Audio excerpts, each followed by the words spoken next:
Yo semua, balik lagi bareng gue Vian Rape. Dan seperti biasa kali ini gue bakalan lanjutin alur cerita yang sebelumnya gue pernah upload. Dan selamat bergabung buat kalian yang baru aja gabung di channel gue. Dan buat kalian yang baru aja gabung di channel gue, kalian bisa lihat langsung atau cek playlist yang ada di channel gue untuk episode-episode sebelumnya. Dan semoga kalian betah-betah selalu di sini ya. Tanpa banyak basa-basi lagi, yuk kita langsung cek di shot aja alur ceritanya.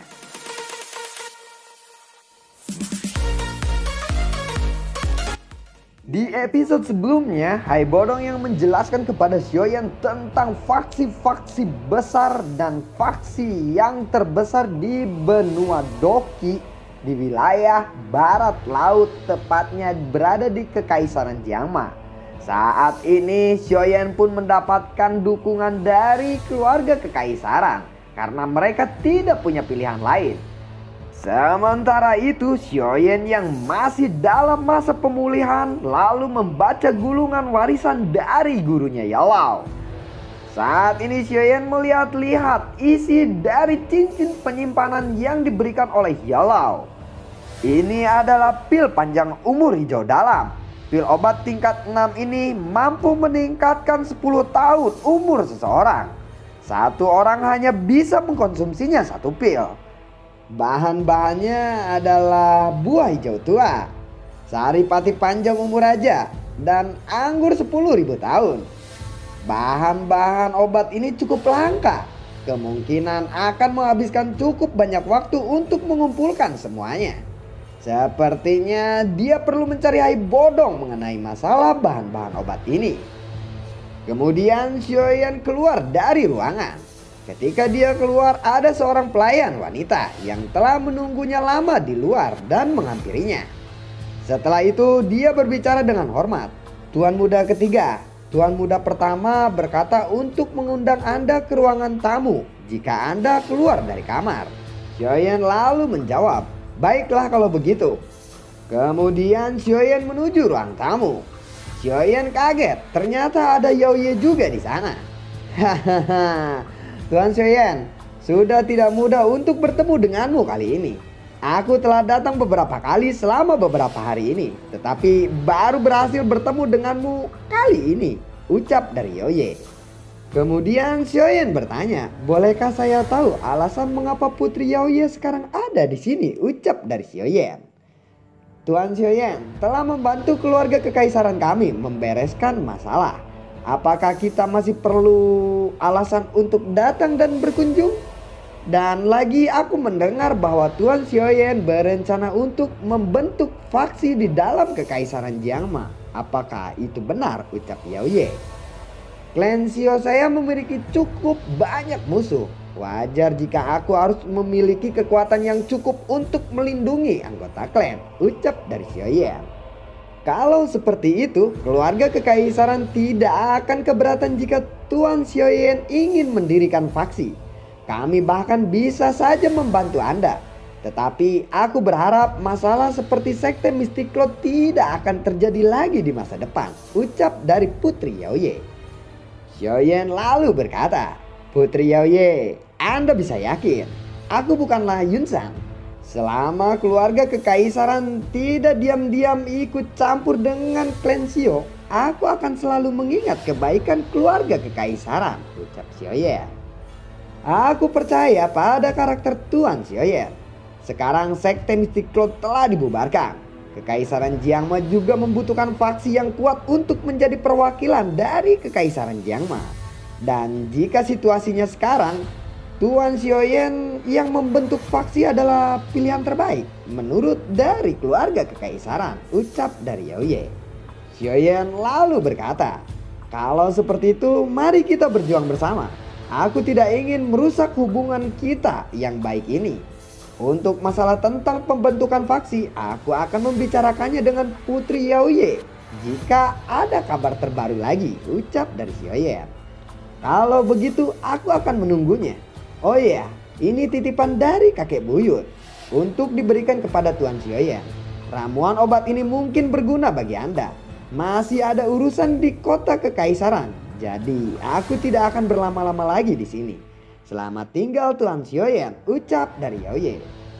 Setelah Putri Yaoye pergi, Xiaoyan lalu berkata, sepertinya keluarga kekaisaran tidak ada masalah tentang pembentukan faksi kali ini, ucap dari Xiaoyan. Xiaoding lalu berkata, bukannya mereka tidak memiliki keluhan dengan gagasan itu, tetapi menurutku itu karena ada rasa takut kepadamu. Kalau tidak, mereka pasti akan berusaha menghentikan kita, ucap dari Xiaoding. Apapun itu yang penting aku bisa membentuk faksi tanpa adanya gangguan, ucap dari Xiaoyan. Untuk membentuk faksi, aku sarankan agar kamu mengumpulkan beberapa klan besar di dalam kekaisaran dan asosiasi alkemis, dan juga membentuk faksi aliansi. Dengan cara ini akan membuat faksi ini berkembang pesat dalam waktu yang singkat, ucap Xiaoding. Xiaoli lalu berkata, hei tunggu dulu, bagaimana dengan kamu, ucap dari Xiaoli. Xiaoyan lalu menjawab, seharusnya aku bisa pulih total setelah beberapa hari lagi, ucap dari Xiaoyan. Aku mungkin akan menuju wilayah pojok hitam setelah kamu pulih.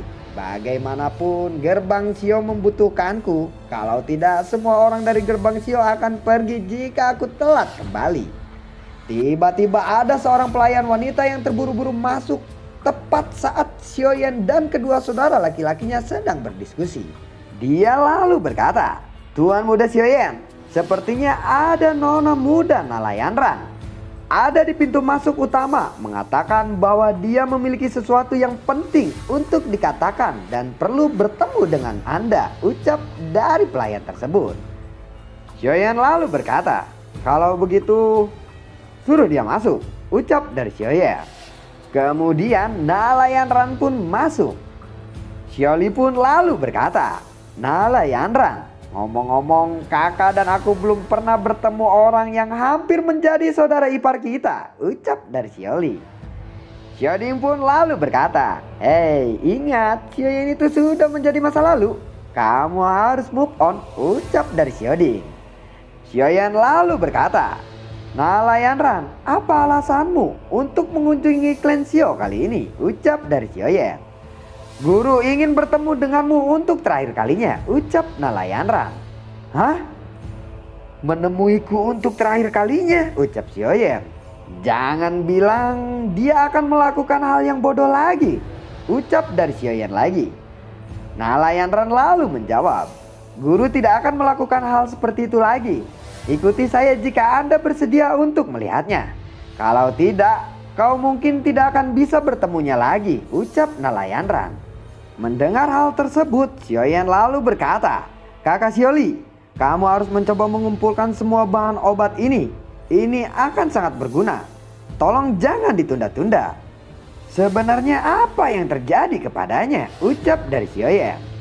Setelah itu Nalayanran pun terbang keluar kota. Begitu dia meninggalkan markas klan Xio.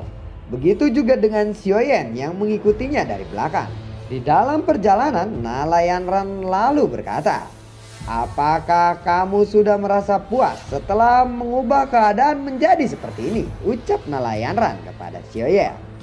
Xiaoyan lalu menjawab, apakah kamu masih akan mengatakan ini jika kamu melihat bagaimana klan Xio dibunuh oleh sekte Mystic Cloud sampai tidak ada yang tersisa? Ucap dari Xiaoyan. Sebenarnya saat ini aku sangat merasa menyesal tentang masalah itu. Jika waktu itu tidak menuju ke klan Xio, kemungkinan klan Xio dan sekte Mystic Cloud semuanya akan baik-baik saja, ucap dari Nalayanran. Xiaoyan lalu menjawab, sayangnya tidak ada obat untuk penyesalan di dunia ini. Sudahlah, tidak usah dibicarakan lagi. Bawa saja aku ke tempat Yunjun sekarang, ucap dari Xiaoyan. Aku hanya ingin mengatakan bahwa aku memang tidak membuka mata saat itu. Baiklah, tetapi ikuti aku. Guru ada di puncak tebing. Mulai dari sini kamu bisa pergi sendiri. Setelah hari ini, guru dan aku akan meninggalkan kekaisaran Jiangma. Kami mungkin jarang kembali, ucap Nalayanran. Kalian akan pergi bersama. Lalu kemana kalian akan pergi, ucap Xiaoyan. Kami masih belum tahu, benua Doki sangatlah luas. Dan aku sudah lama berpikir untuk pergi, untuk mendapatkan pengalaman baru. Kali ini juga aku akan menemani guru. Kita mungkin tidak akan memiliki kesempatan lain untuk bertemu, ucap dari nelayan Ran. Setelah mendengar hal itu, Xiaoyan lalu pergi sendirian ke puncak tebing dan bertemu dengan Yunyun. Setelah Xiaoyan sampai di puncak tebing, Yunyun lalu berkata, "Akhirnya kamu sudah sampai. Apakah kamu berniat untuk meninggalkan kekaisaran Jiangma?" tanya Xiaoyan. "Sekte Mystic Cloud sudah tidak ada lagi. Tidak ada gunanya lagi bagiku di sini. Yang jelas aku senang bisa pergi setelah lama terpenjara," ucap dari Yunyun. Xiaoyan lalu berkata, "Ada banyak ahli di benua Doki yang berbahaya. Kekaisaran Jiangma ini mungkin tidak semenarik dunia luar, tetapi bisa melindungimu dari orang-orang yang kejam di luaran sana," ucap Xiaoyan. Lalu Yunyun berkata kembali, "Aku tidak akan peduli atas apa yang kamu katakan. Aku memiliki kekuatan seseorang di puncak kelas Dohuang. Bagaimana mungkin aku menjadi wanita yang lemah dan tidak bisa melindungi diriku sendiri? Dan aku tidak membencimu meskipun kamu telah membunuh guruku di tanganmu," ucap dari Yunzi. Lalu Xiaoyan menjawab, "Lalu kenapa kamu masih ingin pergi? Aku saat ini kekurangan beberapa ahli yang kuat untuk membantuku. Jika kamu tidak membenciku, kenapa kamu tidak tetap tinggal dan membantuku?" ucap dari Xiaoyan. Yunyun lalu berkata kembali, "Memang aku tidak membencimu, tapi aku pada akhirnya tetap seorang pemimpin sekte Mystic Cloud. Karena itu yang terbaik untukku adalah pergi dari sini. Aku mendengar bahwa kamu berniat untuk membentuk faksi di dalam kekaisaran Jiangma," ucap dari Yunyun. "Haruskah kamu pergi?" ucap Xiaoyan. "Mungkin aku akan kembali lagi ketika aku berhasil menyelesaikan masalah di dalam hatiku ini. Pada saat itu mungkin aku tidak akan menolak saran darimu. Itu juga kalau kamu masih menginginkanku untuk tinggal dan membantumu," ucap dari Yunyun. Tiba-tiba Xiaoyan memeluk Yunyun. "Tidak bisakah kamu tetap tinggal di sini bersama aku?" ucap dari Xiaoyan. Lalu Yunyun memberikan sebuah rompi atau benar kaos kutang kepada Xiaoyan. Jadi benar emang kaos kutang atau kaos dalaman wanita tradisional Jepang atau kaos dalaman cowok lah gitu intinya. Emang benar ya begitu. Oke siap. Yuk lanjut. "Rompi ini adalah milikku. Ini tadinya rusak, tetapi aku telah berhati-hati memperbaikinya. Meskipun ini tidak berguna untukmu, tetapi mungkin kau akan bisa sedikit mengingatku setelah kepergianku kali ini. Tolong simpanlah baik-baik dan jangan sampai hilang, atau nanti aku akan marah kepadamu," ucap dari Yunyun. Kemudian Xiaoyan langsung mencium bibir Yunyun. Lalu adegan cipika-cipiki dan pekenyot-kenyot pun terjadi. Tiba-tiba Yunyun menghentikan adegan cipika-cipiki dan pekenyot-kenyotnya. Kemudian dia berkata, "Aku akan pergi. Kali ini aku akan melakukan apapun yang kamu inginkan untuk sekali saja," ucap dari Yunyun. Xiaoyan yang mendengarkan hal tersebut, dia langsung tidak menahan emosinya. Dia langsung